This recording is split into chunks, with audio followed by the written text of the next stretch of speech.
Ya, halo guys. Berjumpa lagi dengan saya, Nanda Pradika. Semua versi Windows itu pasti membutuhkan UI-nya tersendiri. Ya, UI-nya yang sudah pasti adalah Graphical User Interface.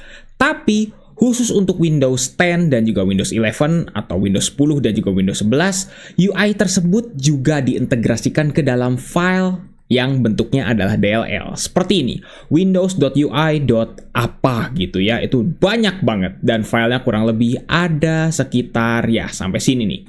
Ada sekitar 37 file yang tersimpan di sistem 32. Nah, sekarang pertanyaannya adalah sesuai dengan judul eksperimen video kali ini adalah kira-kira apa yang akan terjadi kalau misalnya UI dari si Windows 11 ini kita coba untuk hapus. Oke, mungkin seperti biasa ya. Kalau misalnya saya menghapus, pasti akan menggunakan recovery mode. Tapi untuk saat ini, itu agak berbeda. Sekarang saya akan menggunakan IO-bit unlocker gitu ya. IO-bit unlocker. Di mana kita di sini bisa mengunlock dan juga bisa bahkan menghapus dari file-file yang digunakan oleh sistem. Ya, sekarang saya akan coba. Karena kenapa saya melakukan hal seperti ini?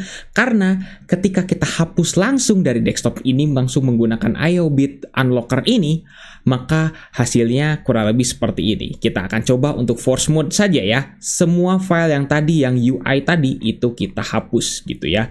Kalau kita hapus langsung shift del seperti ini, pastinya nggak akan bisa. Jadi kita menggunakan tools pihak ketiga. Terus, kita jangan lupa untuk unlock and delete untuk semua filenya ya.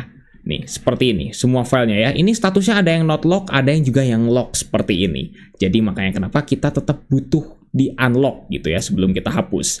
Sekarang kita unlock dan juga delete semua filenya.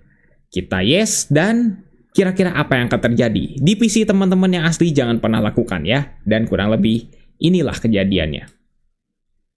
Ya, langsung tiba-tiba semua filenya seperti ini. Ada beberapa file yang bisa, oke, semuanya bisa ya. Dan hasilnya seperti ini. Langsung tiba-tiba PC kita menghitam. Tidak ada wallpaper sama sekali di sini. Dan kita close, dan sudah. Kita langsung black screen seperti ini. Tidak bisa klik kanan, tidak bisa ngapa-ngapain. Kecuali Ctrl Shift Escape untuk membuka Task Manager. Itu pasti masih bisa seperti ini. Dan kita lihat tuh, langsung tiba-tiba seperti ini. Yang dimana Task Manager-nya Windows 11 itu harusnya tampilannya baru ya. Tapi kok di sini langsung tiba-tiba berubah seperti Windows 10? Kok seperti ini ya? Langsung berubah ya. Padahal aslinya tampilannya ya tahu sendiri ya. Task Manager Windows 11 itu sudah berbeda dengan Windows 10. Tapi di sini langsung menggunakan tampilan Task Manager Windows 10. Oke, sekarang kita coba untuk Ctrl-Alt-Delete. Ctrl-Alt-Delete tidak bisa untuk ditampilkan. Bahkan Ctrl-Alt-Delete pun tidak bisa untuk dilakukan di sini. Tuh, tiba-tiba langsung seperti ini. Kita Ctrl-Alt-Delete langsung seperti ini.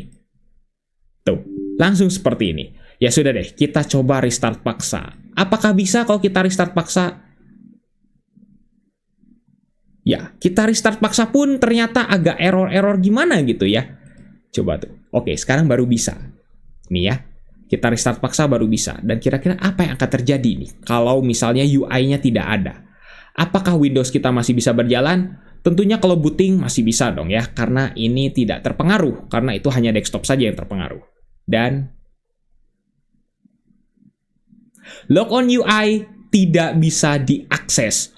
Padahal kita tidak menghapus logon UI-nya ya, tapi karena logon UI ini membunuhkan Windows UI yang tadi, jadinya seperti ini. Akan terus selamanya loop seperti ini. Kayak error gitu ya. Black screen yang dimana tampilan CMD muncul, yaitu sebenarnya mengloading dari si logon UI-nya ya. Seperti ini dan error seperti ini. Jadi bagaimana menurut teman-teman? Windows tanpa UI apakah bisa berjalan? Tentunya nggak bisa dong ya. Karena memang setiap Windows itu akan punya UI-nya, sistem UI-nya masing-masing. Walaupun mereka semua sebenarnya sama-sama Graphical User Interface ya. Tapi mereka semua punya shell-nya tersendiri dan juga punya file-file yang dibutuhkannya tersendiri juga. Untuk kasusnya di Windows 11 ini, kalau kita hapus ya hasilnya seperti ini. Jadi bagaimana? Tuliskan pendapat teman-teman di kolom komentar. Mungkin cukup sekian untuk video kali ini. Jangan pernah lakukan ini di PC asli. Karena kalau udah seperti ini kejadiannya, teman-teman hanya bisa melakukan sistem restore atau install ulang. Pahit-pahitnya seperti itu. Oke? Jangan lupa untuk subscribe dan juga share video ini jika bermanfaat. Bantu channel ini juga agar bisa berkembang. Oke guys, saya Nanda Pradika. See you next time.